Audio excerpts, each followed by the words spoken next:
फिर भूख लगा है, बाहर में मछली दिख रहा है, हाथ भी बढ़ा करके ले रहा है, नहीं जा रहा है बाहर। तो एक बार ऐसा हुआ, इधर उधर नोचते नोचते इस लीवर पे हाथ चला गया, और लीवर पे जैसे हाथ गया यहाँ से दरवाज़ा खुल गया और भाई बिल्ली निकली, खाना खा लिया।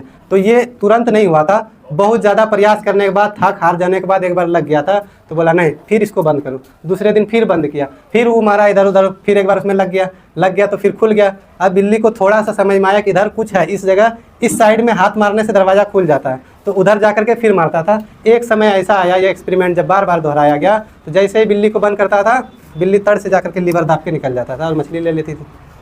तो अब ये क्या हुआ, पहले तो बिल्ली ने प्रयास किया, क्या प्रयास किया, बार बार प्रयास किया, वहाँ पर गलती भी हुआ। ऐसा नहीं कि पहले बार में उन्होंने सही बटन दबा दिया, नहीं, गलत दबाया, इधर दबा उधर दबा। इस तरह से बच्चे भी सीखते हैं। कहते हैं थॉर्नडाइक का मानना है कि बच्चे पहले गलती करेंगे, पहले बार में ही सही नहीं कर लेगा, पहले गलतियाँ करेंगे, फिर देखेगा इसमें ये चीज़ किया तो ये हुआ, बिगड़ गया काम, थोड़ा और सुधार करेगा। तो बार बार जब प्रैक्टिस करेगा, अभ्यास करेगा, गलती करेगा, उनसे क्या होगी, उनकी काम में दुरुस्तगी आएगी। तो जितना ज़्यादा प्रैक्टिस कीजिएगा उतना ज़्यादा आप बेहतर हो पाएंगे, उतने अच्छा से सीख पाएंगे। तो यहाँ पर वही त्रुटि यानी और प्रयास का सिद्धांत, पहले जब वो प्रैक्टिस कर रहा है तो गलती हो रहा है, फिर लास्ट में सफलता मिल जाता है। एक समय आता है कि बच्चा सीख जाता है, या बिल्ली सीख गई कि अब मछली कैसे लेना है। फिर यहाँ पर देखिए random movement of the cat, तो ऐसे इधर उधर से मार रहा है हाथ को, तो नहीं निकल पा रही है। फिर यहाँ पर वही कर रहा है, कोशिश कर रहा है, और एक समय ऐसा आया कि दबाया और निकल गया, लास्ट में बिल्ली निकल गई। अब जितने बार बंद करेगा, जाएगा, खटका दाबेगा, निकल करके भोजन ले लेगा। तो ये था प्रयास करना। इसीलिए ये जो है व्यवहारवादी से रिलेटेड है। सबसे पहले थॉर्नडाइक जो क्या है,